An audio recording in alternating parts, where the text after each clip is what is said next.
esta ocasión. Claudia, buenas tardes. Buenas tardes, Julio, un abrazo a todos, un saludo muy afectuoso y pues aquí iniciando la semana, Julio. Sí, Claudia, con muchas cosas interesantes de las cuales la verdad es que ya estoy ansioso de saber de qué nos vas a hablar hoy, qué temas has seleccionado para esta ocasión, Claudia, por favor. Claro que sí, Julio. Mira, pues dos temas. El primero tiene que ver con la decisión de la Reserva Federal.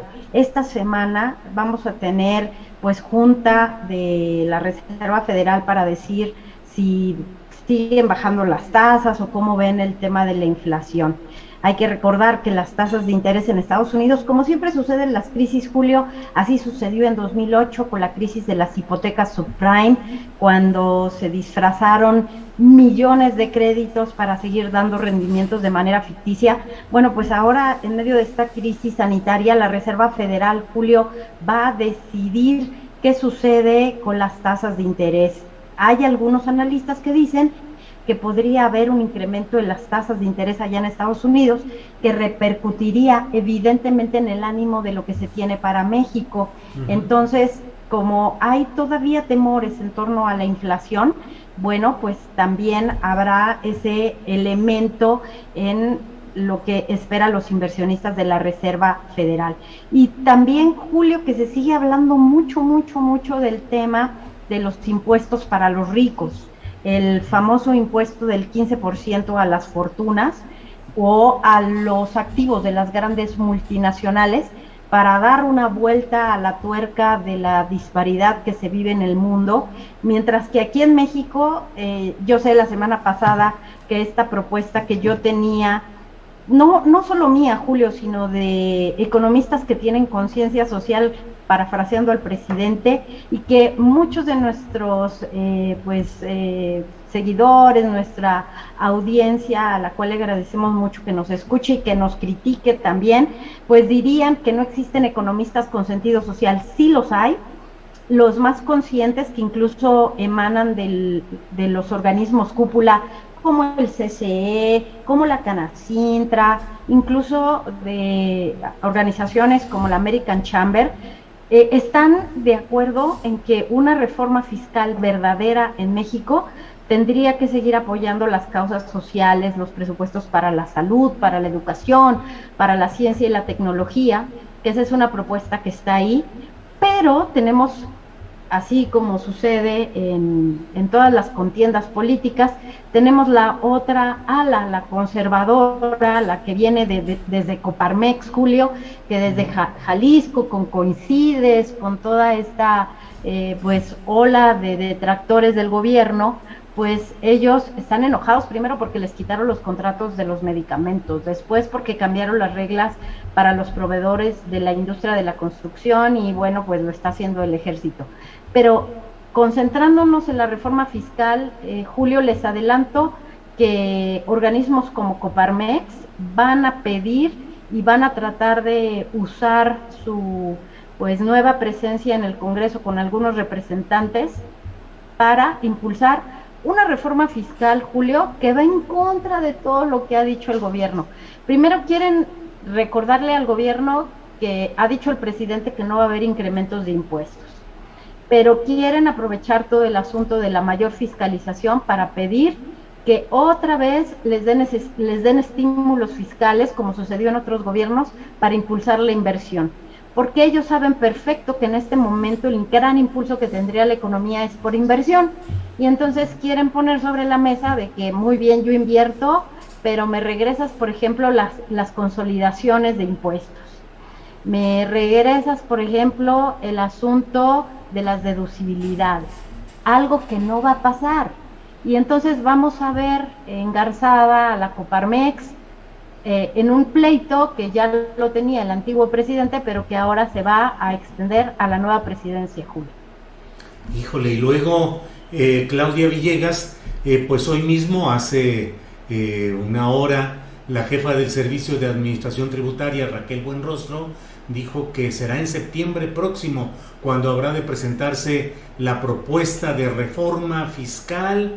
Dice que no se va a tocar a los asalariados ni se van a aumentar impuestos. Total, que el camino rumbo a esa reforma fiscal, pues ahí va caminando. Habrá de verse exactamente en qué términos y en qué se cede de una o de otra de las partes, Claudia. Así es, Julio, lo que se pretende con esta, es una reforma que va a revisar la manera más sencilla de pagar impuestos. Lo que quiere el gobierno es no aumentar, evidentemente, las tasas, pero seguir revisando las ventanas de oportunidad para tener más ingresos. En algún momento decía Raquel Buenrostro que para qué queríamos una reforma fiscal si con la eficiencia tributaria que ellos habían aplicado, pues tenían más de 2% del Producto Interno Bruto, 2.5%. Aquí creo que el factor muy interesante será cómo los empresarios van a tratar de buscar a Rogelio Ramírez de la O, que en teoría es el jefe de la maestra Raquel Buenrostro, y tratarán de incidir en el ánimo de este personaje para que también se busquen incentivos fiscales y no solamente la eficiencia en el cobro de impuestos. Por ejemplo, lo que se buscará es que las micro, pequeñas y medianas empresas tengan mecanismos mucho más sencillos para pagar impuestos, para que puedas presentar la declaración fiscal, para que puedas pagar mes a mes y lo hagas muy sencillo, y eventualmente algo que les guste o no a quienes critican la estrategia fiscal ahora, Julio, sí se ha hecho devolución de impuestos. Sí se está haciendo, hay que pagar impuestos primero, porque muchos contadores recomiendan no pidas devolución para que no te fiscalicen más. Pero creo que esa política, esa manera de administrar los impuestos está cambiando porque muchos contribuyentes sí ven devoluciones, Julio. Entonces, lo que vamos a ver es otra vez una guerra de titanes en materia fiscal, los del ala pues empresarial buscando deducibilidad para invertir, y pues la señora Raquel Buenrostro va a seguir fiscalizando aduanas, fiscalizando a los sectores del Tratado de Libre Comercio, como la industria automotriz, como las siderúrgicas, como las aerolíneas, Julio, y tratando de integrar, sin que parezca pues una persecución contra los micros y los pequeños, porque te cuento una anécdota rapidísima. Nos contaba Raquel Buenrostro que en algún momento habían ido los empresarios, y mencionaré, por ejemplo, Consejo Coordinador Empresarial, a entregarle una lista de tienditas que no pagaban impuestos, entonces vinculadas con el consumo de Coca-Cola, de botanas, y que les decían los grandes empresarios: mira, Raquel, aquí hay una lista de millones de chiquicontribuyentes a los que puedes fiscalizar. Eso a la jefa del SAT pues le pareció que era una manera de salirse por la tangente y de que se les entregara como en capilla a millones de pequeños contribuyentes, Julio, para que no se siguiera tocando a las grandes empresas. Eso no va a pasar, y lo que vamos a ver pues es una reforma fiscal tal vez tecnológica, tal vez de facilitar el pago de impuestos para ampliar la base de contribuyentes, pero no habrá, hasta donde entiendo, y si no es que haya ahí una conversación diferente entre Raquel Buenrostro y Rogelio Ramírez de la O, no habrá incentivos fiscales para que inviertan los empresarios, porque a la única empresa que se le ha perdonado el aporte de impuestos, ya hemos visto, es Petróleos Mexicanos, Julio.